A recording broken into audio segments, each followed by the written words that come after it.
friends, we are so excited to invite you to this upcoming author event at Elaine's Literary Salon at Elaine's Restaurant, 208 Queen Street in Alexandria, Virginia. I'm Hope Katz-Gibbs, PR director of the salon and proud producer of all of our podcasts and videos on Incandescent Radio, Incandescent TV, and we're also out there on Spotify, Apple, and iHeartRadio, where we are number 3 and number 4 this week.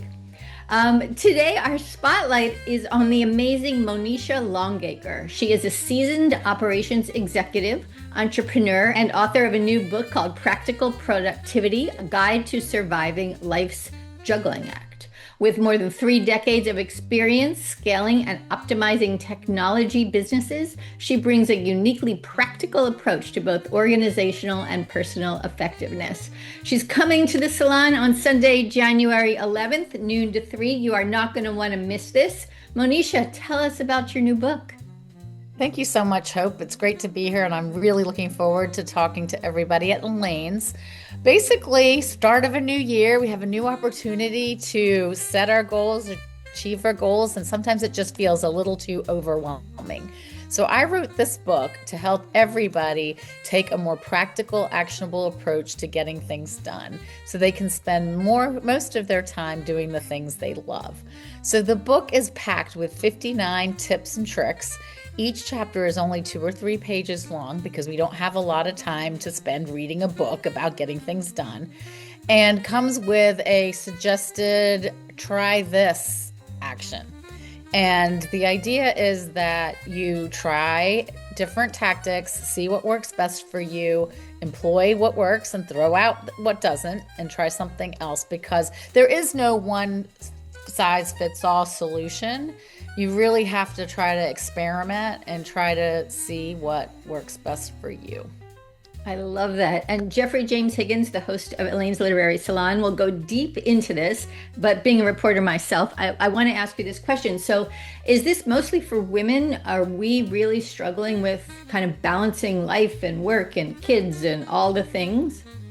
Yes, I mean, we all wear too many hats, right? And I think for women primarily, you're trying to be the best of everything we can possibly be. So it definitely resonates with women, but it's not just for women. I've gotten really great feedback from young professionals who are very skilled, very ambitious, but with technology and with everything that they're trying to do, that's a challenge. I've also heard from entrepreneurs who may have in the past have been given a lot more structure, had goals, had deadlines. When you don't have those any place anymore, it really becomes challenging to figure out, what do I do next and how do I decide what to do? Because at the end of the day, we can't do it all. There's just not enough hours in the day. Oh man, I hear you.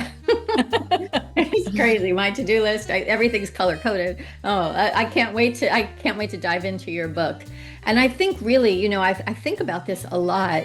Women, especially who come from corporate America into entrepreneurship, really struggle because it is not the same. No. Right. And being an entrepreneur my whole career, I'd be a terrible employee in a corporation. I wouldn't even test it.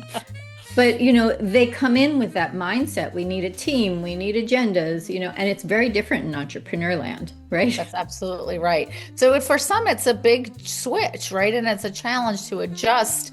And then you have to build new systems, right? Systems that work for you to help you figure out, that what do we need to do first? What things can I let go? I think for women especially, that's really hard.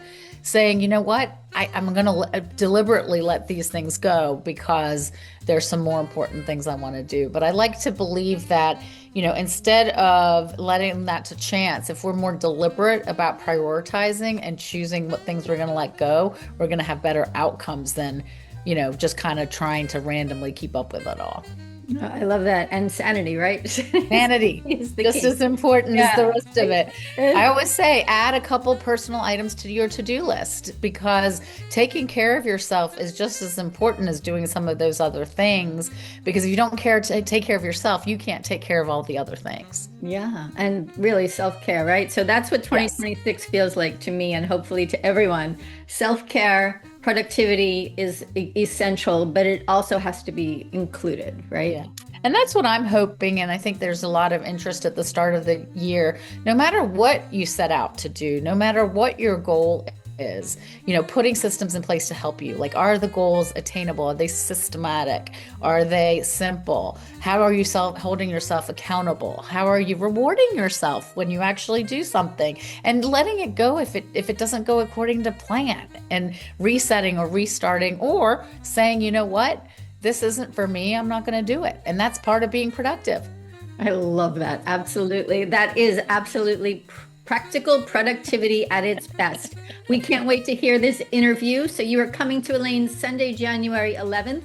People can sign up for their free ticket at events.blackbirdrsvp.com. And there's a link to it on your promo on elainesliterarysalon.com. And as a little extra incentive, we are offering an author's choice because the food at Elaine's restaurant is remarkable. So anyone who chooses what Monisha has picked, they get a $5 coupon to redeem when they come back to Elaine's. And your picks, actually, you couldn't decide there too. And I just thought, why make you pick, right? That's practical productivity, right? So French toast with a mimosa or the Egyptian omelet with a Bloody Mary. Both sound. I don't think you can go wrong with the Cannot go wrong. I cannot go wrong.